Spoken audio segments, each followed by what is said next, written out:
Este vídeo é legendado para que pessoas surdas ou com baixa audição possam acompanhar a aula. Olá, meu nome é Simone Calil e essa é uma aula do Teatro para Curiosos, do edital Cultura Digital da cidade de Macaé, no estado do Rio de Janeiro, pela Lei Aldir Blanc. Antes de começar a falar sobre a dramaturgia de Ricardo Meirelles, eu quero dizer às pessoas cegas que eu estou usando uma blusa branca de mangas compridas em gola V, uma gargantilha de prata, brincos também de prata. Meu cabelo é curtinho, meu sorriso é largo. Atrás de mim tem uma parede branca e na frente dessa parede tem uma cortina com miçangas transparentes. É uma alegria enorme poder fazer esse voo sobre a obra do dramaturgo Ricardo Meirelles. E é um voo, porque a gente não vai conseguir falar de tudo, é uma obra extensa. Ricardo é um autor que escreve diariamente, ele inclusive reescreve as próprias peças, ele tem essa prática de atualizar o próprio trabalho, de repensar alguns argumentos ou alguns diálogos. Então eu escolhi algumas obras para a gente falar um pouco e falar como um voo mesmo, né, das características gerais desse dramaturgo incrível e dessa obra que é tão rica e tão importante para o teatro brasileiro. Ricardo nasce na cidade do Rio de Janeiro, mas ele vai para a cidade de Macaé muito pequeno. Estuda no Irene Meirelles, que é uma escola tradicional da cidade, e depois no Colégio Estadual Luiz Ride, aonde ele foi professor durante muitos anos. Ele se forma em História, ele é professor de História, e ele se forma em História na Faculdade de Filosofia de Campos. Muitas peças, inclusive, foram escritas à mão dentro da sala de aula da faculdade.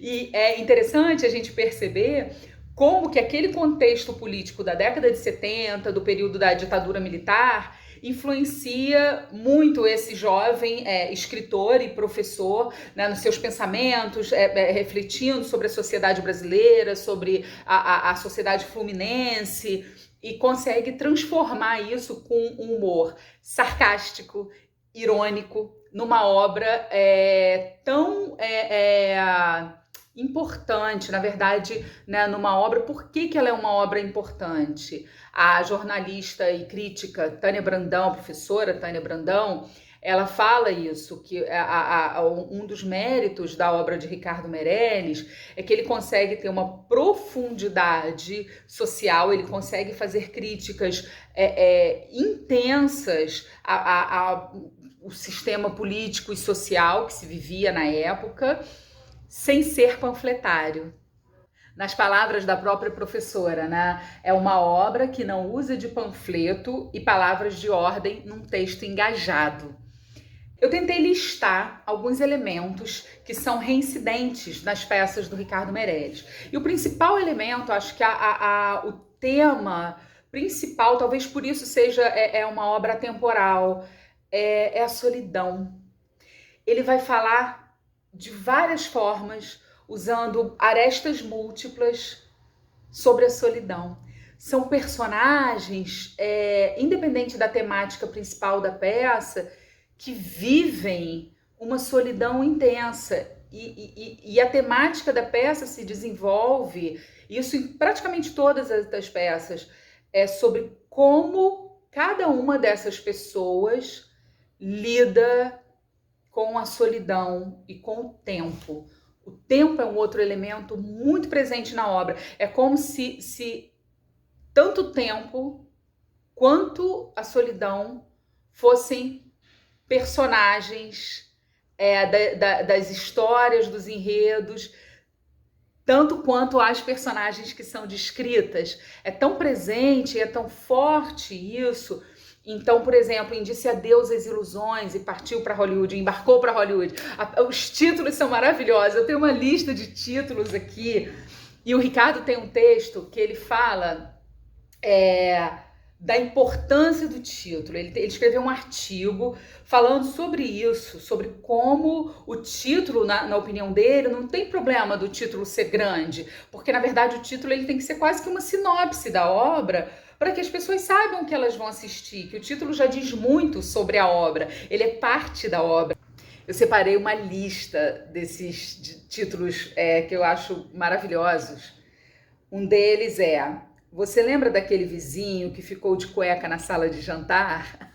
E aí depois ele reescreve, anos depois, e coloca o título de A Noite de Teresa Cibalena. Anos depois, ele reescreve e dá o título de Adeus ao Bolero.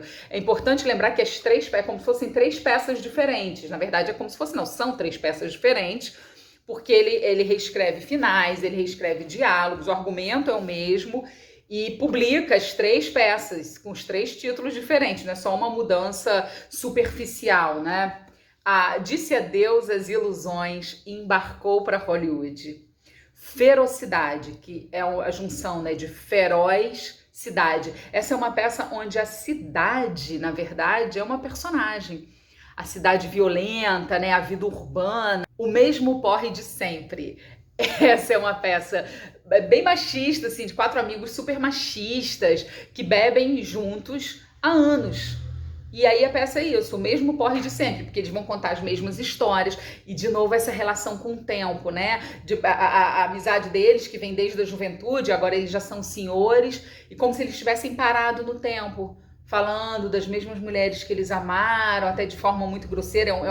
O Ricardo fala assim, é uma peça de homem, é um papo de homem, nem é uma peça favorita dele, mas eu acho esse título assim, é muito bom, né? O mesmo porre de sempre, dá margem para tanto, porque é literal, eles bebem juntos, né, regularmente, mas tem um outro sentido da chatice, né? Do mesmo porre de sempre, daquela gente que vive só falando daquelas coisas, daquela vida que só se repete, que está muito mais ligada ao passado do que ao presente, nem muito menos ao futuro. A repetição daquilo que já foi vivido como se fosse uma grande coisa, maior do que aquilo que ainda pode ser vivido, né? Palácio dos Urubus. A ironia já tá no texto, né? É um palácio, mas é dos urubus, porque na verdade a peça é isso, é tratar o povo como urubu. Mas o título não tem nada a ver com a história da peça. Tinha um monumento lá em Macaé, era um grande casarão que foi sendo depredado e ficou assim em ruínas mesmo. E o povo chamava aquele lugar de Palácio dos Urubus, como chama até hoje, né? Mesmo hoje tendo, sei lá, pouquíssimos pedaços de parede à frente da casa, muito mal conservado. E o Ricardo achou o máximo, assim, ele ouviu isso, Palácio dos Urubus, né? Todo mundo falava daquele lugar, Palácio dos Urubus. Ele falou, cara, isso é um título muito bom. Isso é muito bom, porque já tem uma ironia, né? E ele vai falar desse palácio onde as pessoas vivem como urubus. É uma peça sobre o Brasil. Na verdade, essa peça inspirou a novela Que Rei Sou Eu, Delicioso Horror. E tem um contraponto nisso, né? Porque um horror que pode ser delicioso, e a peça questiona isso, é delicioso para quem? O delicioso horror fala sobre um casal normal, classe média, chega o padre, tem a visita do padre, a mulher tá em casa, e o marido chega desesperado. Aí eles estão ali com a comida, que vai ter a festa lá da cidade, e o marido chega desesperado porque houve um derramamento de sangue na cidade. E nesse derramamento, morreu todo mundo e ele conseguiu se salvar. E eles vão ficando presos ali na própria casa. E sem saber, eles mesmos, e eles questionam, mas é verdade, você não sonhou, não é um delírio? Não! E quando eles vão ver se não vou contar o final, porque eu acho que a intenção desse vídeo é que todo mundo queira ler, queira assistir a obra do Ricardo Meirelles. Mas o que fica pra gente é a pergunta, será que essas personagens são loucas? Ou o mundo é que está muito louco e fora do lugar? Isso para todas as peças. Existe uma reincidência do teatro nonsense, né? Daquilo que não faz sentido. E aqueles absurdos tão grandes, uma influência direta do teatro do absurdo. O teatro do absurdo é uma expressão cunhada pelo crítico Martin Esslin no fim da década de 50 para abarcar peças que, surgidas após a Segunda Guerra Mundial, tratam da atmosfera de desolação, solidão e incomunicabilidade do homem moderno, por meio de alguns traços estilísticos e temas que divergem radicalmente da dramaturgia tradicional realista. Entre os principais dramaturgos do absurdo estão Eugênio Ionesco, Samuel Beckett, Arthur Aramov Harold Pinter e Fernando Arrabal. O absurdo retratado como se fosse a coisa mais normal do mundo. E aí você percebe que o delírio é parte da obra. Porque a imaginação do ser humano, principalmente em períodos ditatoriais, ela é capaz de produzir coisas, a nossa mente é capaz de produzir coisas num fluxo muito além do que a gente vive no nosso dia a dia.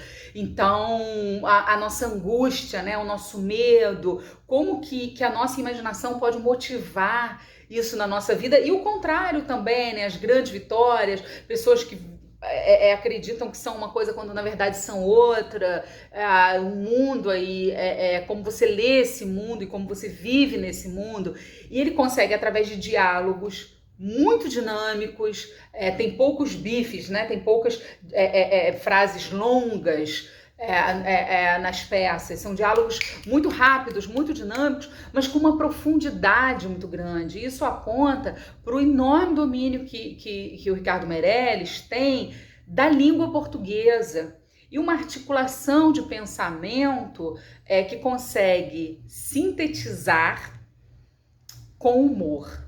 Um outro título que eu acho muito bom, e o texto é ótimo, é um esquete de 2 páginas, super curtinho, são 100 frases que quase todo mundo diz sem pensar. E é genial esse texto, ele é pequenininho, mas ele é muito bom. Olha esse bate-bola. Bom dia, que calor. Você está bem? Você está gordo? Sabe quem morreu? Como vai você? Há muito tempo eu não vejo aquela mulher. Era um mulherão, mas afinal, vamos ou não vamos? Eu detesto achismo. Futebol, política, religião, não se discute. Que horas são? Sem querer interromper, mas já interrompendo. E assim ele vai, são algumas páginas, não são 2 páginas não. É um texto de 10 páginas, um esquete, mas são 100 frases que todo mundo diz muito obrigado, por favor, que horas são, como está o tempo, que ele transformou num diálogo maravilhoso. Um outro texto dele é Não me interrompa quando eu estou a monologar. E não é um monólogo. A brincadeira também, a ironia já está nisso, né? O crítico Maxim Luiz vai falar sobre abro aspas, alegorias da dramaturgia em função do contexto da ditadura, fecho aspas. E uma das alegorias que o Ricardo Meirelles usa é o patético. Ele consegue colocar em cena, dessa forma alegórica, situações patéticas. A gente ri, é um humor irônico, é um humor sarcástico, muitas vezes cáustico. A gente ri porque a gente se reconhece naquela situação tão absurda, tão patética, que é engraçado. E ele coloca isso em cena como se fosse a coisa mais natural do mundo, como se fosse a coisa mais normal e mais comum do mundo. Em Ferocidade, por exemplo, que é uma peça sobre delírio, inclusive, que não é delírio, que é a realidade, tem uma granada no travesseiro. A mulher fala, tem uma granada aqui no meu travesseiro. Não, eu tô protegida, eu tenho uma granada. E você fala, meu Deus, assim, como isso dá margem para tantas imagens para o espectador ou para quem está lendo a peça, né?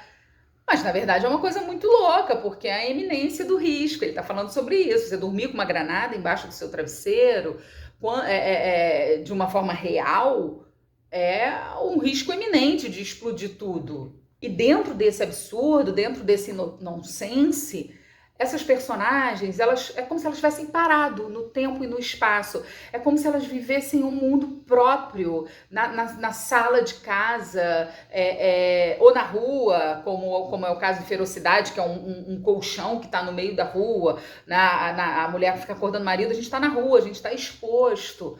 É um universo imagético muito grande, né? É como se elas vivessem num mundo só delas. O próprio Palácio dos Urubus se passa numa ilha. Ele cria um país com dinheiro, com todos os detalhes, assim, idioma, tudo. Ele cria um país, ele cria um novo mundo. Ele chega a esse extremo de criar assim, um novo mundo, um novo universo, que é uma ilha. e a gente pensar no significado da ilha, né? Porque a ilha é isolamento, a ilha é solidão, a ilha, como é uma peça também que fala da corrupção do Brasil, essa ilha é o Brasil, né? A Ilha das Bananas, né? Babanerale, né? É o nome do local. Inclusive, ele cita Baba Nerali no Delicioso Horror, esse país que ele cria, né, que é essa ilha. E a gente pensa em ilha também tem a coisa da fantasia, né? Pode ser uma ilha fiscal, mas o próprio Shakespeare, né, escreve A Tempestade, se passa numa floresta, numa ilha. O Ricardo traz esse clima também, mas num lugar muito político, porque é uma peça que fala sobre a corrupção, que fala sobre o povo sendo explorado, né? Das formas mais cruéis possíveis. Ninguém é alfabetizado, só as pessoas da nobreza são alfabetizadas em Babanerale. E no Delicioso Horror, que também está ligado a questões muito políticas, porque são ali aqueles soldados matando as pessoas do lado de fora e tal, ele cita, eu achei isso precioso, né, dele fazer uma brincadeira ali que ele faz com a própria obra. E lendo as peças, a gente percebe um elemento também comum a todas elas, que é o desencontro espaço-tempo emocional das personagens. Em Disse Adeus às Ilusões, Embarcou para Hollywood, tem as duas personagens, a Fátima e a Dora. Uma é funcionária pública, trabalha, e a outra vive num mundo próprio, em casa, né? Num mundo das ilusões, inclusive. Não encaixa. Elas vão fazendo assim. Delicioso Horror também. O marido chega com uma outra energia, com uma outra atmosfera, com uma outra urgência, enquanto a mulher e o padre estão em casa. Não encaixa. É como se as pessoas estivessem em comunicações diferentes, em lugares diferentes. A ferocidade, com certeza. Teresa Cibalena, nossa, como essa personagem é um descompasso emocional em relação ao próprio pai e em relação ao marido. E o que norteia esse descompasso é a solidão de cada um. E a partir dessa solidão, como que cada pessoa vai lidar com os seus relacionamentos, como que cada pessoa vai lidar com as suas próprias angústias, com a sua própria tristeza. Eu separei aqui um trechinho da peça Você se lembra daquele vizinho que ficou de cueca na sala de jantar? Esse título é muito bom, né? Que o marido quer jogar figurinha, comprar álbum de figurinha para completar, para ganhar o prêmio, o pai também, e ela preocupada com a dívida, porque ela já vendeu a televisão para pagar as dívidas, e aí eles estão lá num sábado em casa e tal. Eu vou ler esse trecho, porque eu acho que mostra muito a profundidade desses diálogos, mas é uma profundidade sem palanque, é uma profundidade sem panfleto, é uma profundidade que fala de humanidade, que fala da gente, né?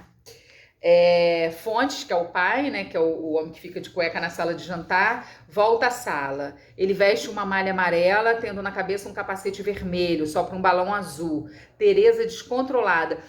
Essa personagem tá sempre voltando, porque ele era para ter sido artista, mas não foi, era para ter sido do circo, mas não foi. Ele tá sempre revivendo, tá sempre no passado. De novo, essa questão do tempo, né, que permeia, que costura, que atravessa essas pessoas que de uma certa forma, como essas personagens beckettianas também do teatro do absurdo, né? Vivem ali um passado, como o Crap do Beckett, né? Essa personagem que fica ouvindo as próprias gravações.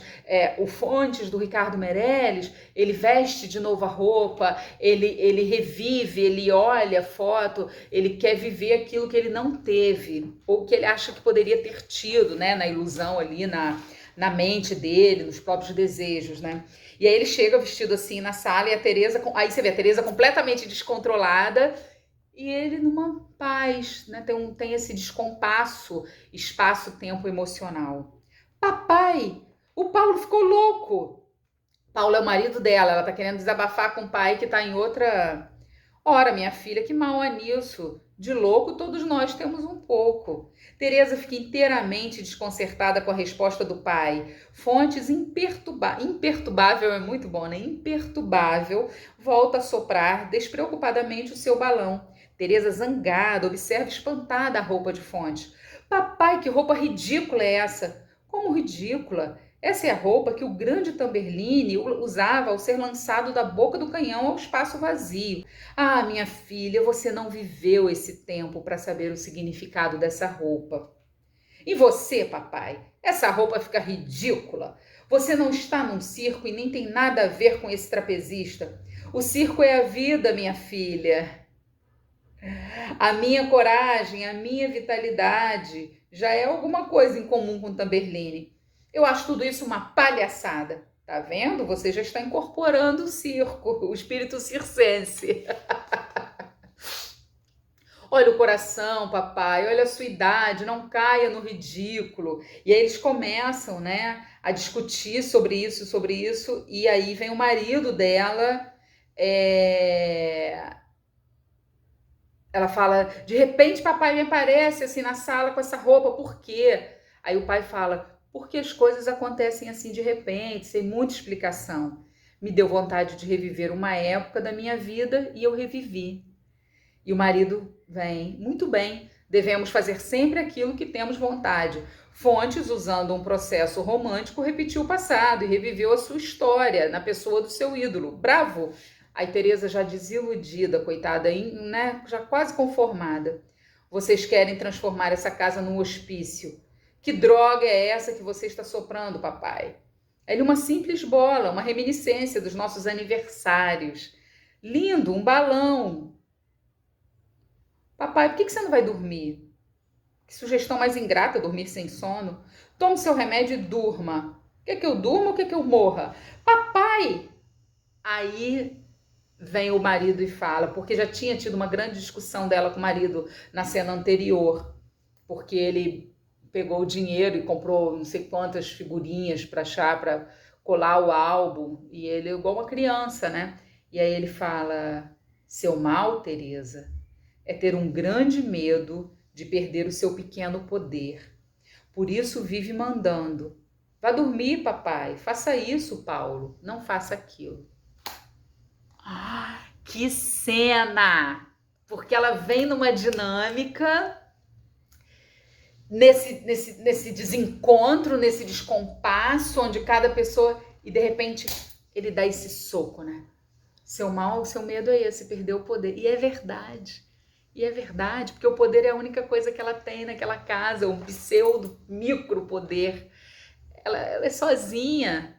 O que ela ainda tem é isso. E o marido vai na ferida e rasga, né? Mostrando uma coisa tão mesquinha, tão pequena, mas que para aquela mulher que precisa de alguma forma viver e respirar a vida é importantíssimo. É o que ela é o que ainda faz mantê-la viva, né? E cada um tem as suas solidões, né? O Paulo tem a solidão dele, né? De ter um emprego que ele odeia, que é aquela coisa que vai se repetindo, e aí chega em casa e o casamento não tá bem, tem o sogro, né? Que é o Fontes, que vive no passado, que queria ter sido uma coisa que não conseguiu, e eles estão sempre nessa iminência, né? Um fracasso constante, mas numa iminência de surto, de delírio. São personagens muito vivas. Mandei uma mensagem pro Ricardo pelo WhatsApp, perguntando sobre os momentos mais marcantes, fazendo algumas perguntas até para dar essa aula. E aí eu achei lindo, porque ele me respondeu numa carta, ele escreveu a resposta. Isso é sensacional, mostra assim, como o artesanato da escrita é presente na vida dele, né? Tanto que nem é ele, é a Priscila, a esposa, a grande companheira dele, que responde o WhatsApp, que conversa. E como que ele consegue falar ainda dessa atualidade do mundo que a gente vive, mas de uma maneira tão analógica. Então eu vou botar até a foto aqui da carta para vocês, porque eu achei achei muito emblemático, né? Um autor me responder com a escrita e não só com a fala. A gente se falou também depois por telefone. E ele cita 3 momentos. Ele cita o Disse Adeus às Ilusões e embarcou para Hollywood, que foi a estreia dele na Dramaturgia Nacional. Essa peça estreia no Teatro Arena, em Porto Alegre, e é quando ele fica conhecido nacionalmente, né? Tem uma leitura em 74 da Etty Fraser e da Regina Duarte. A segunda peça que ele citou, o segundo momento que ele achou muito marcante, foi em 78, com o Palácio dos Urubus, porque ele recebe o Prêmio Nacional de Teatro, ele recebe das mãos do presidente do SNT, que era o Serviço Nacional de Teatro, que era o Orlando Miranda, e do ministro da Educação e Cultura. E essa peça, ela é incrível, ela tem uma dinâmica porque ela não é feita em cenas, ela tem pequenos quadros, a estrutura dela é muito peculiar, que mostra a intimidade do palácio, né? Você passa nesse palácio, nessa ilha de Babaneira, que é um país, monarquia e tal, e são vários quadros que vão mostrando as relações entre essas personagens. São muitas personagens, são os ministros, o rei, né, os traidores, os conspiradores, a prostituta, né? Porque as coisas também se passam ali naquela taberna, no quarto que ela aluga para os conspiradores, achando que eles estão tendo ali uma relação de sexo coletivo, quando na verdade não é, né? Eles estão ali conspirando para derrubar o rei. E ele tem umas brincadeiras assim, aí tem os ingleses que vêm, aí ele vai dar para o inglês a Gran Cruz da banana nanica, que é uma honraria do palácio. E o povo tratado com o resto, com o murubu. Essa dinâmica dessa peça, com assuntos que dizem tanto respeito, né, que estão entranhados assim na história do nosso país, né, que estão entranhados na história da América Latina como um todo, né, de corrupção e de discrepância social. E ele consegue trazer isso com humor, mas que é um humor crítico. Não é uma peça que você vai gargalhar, mas é uma peça que você vai rindo, porque a gente vai se reconhecendo, né?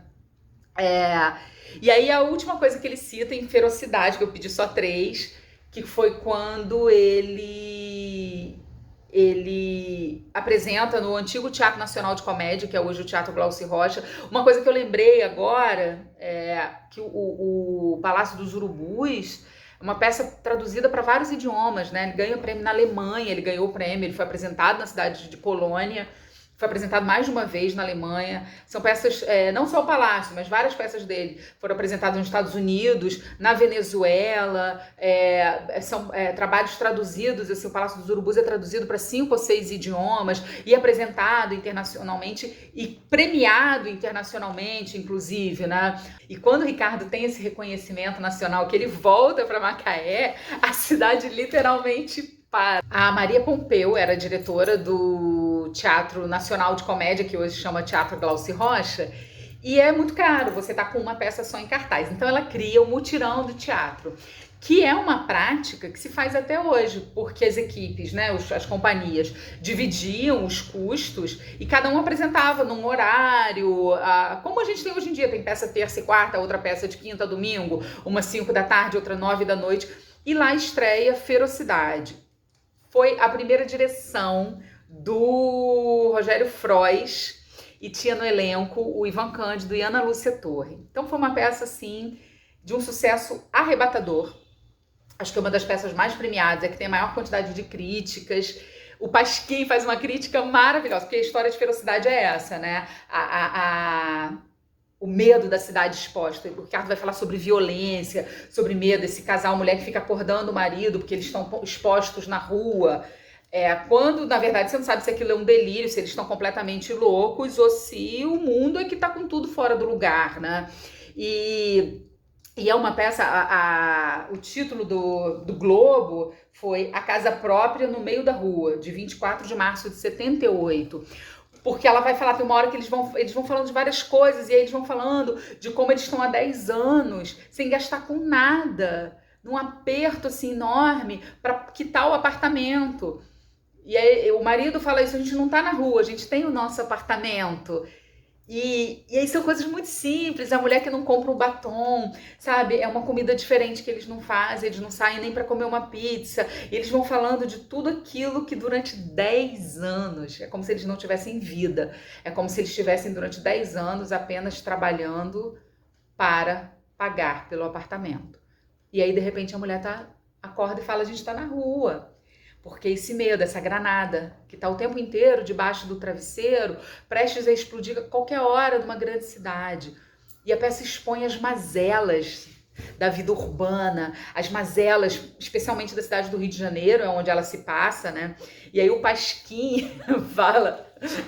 A crítica é muito boa, porque é muito irônica, porque eles falam, esse Ricardo Meirelles vem de lá de Macaé e não sabe nada da cidade grande, não sabe nada do Rio de Janeiro. Quem disse que no Rio de Janeiro tem violência? Não tem, tá tudo maravilhoso. E eles fazem uma matéria, um artigo, não é uma matéria, é um artigo sobre todas as mazelas da cidade que são apresentadas na peça, dizendo que é tudo mentira do Ricardo, que na verdade tá tudo ótimo, todo mundo recebe ótimos salários, a cidade está muito limpa, a cidade está muito segura, temos aí excelentes hospitais para toda a população. Então eles vão fazendo uma coisa irônica. À primeira vista, quem lê vai falar, nossa, o Pasquim falou mal da peça. Só que é o contrário, né? Eles também usaram dessa ironia para falar da própria vida na cidade, não só da parte artística e dramatúrgica, não é uma crítica sobre a peça, é uma crítica sobre a vida, já que a cidade é uma personagem embutida nos diálogos da peça, né? A vida,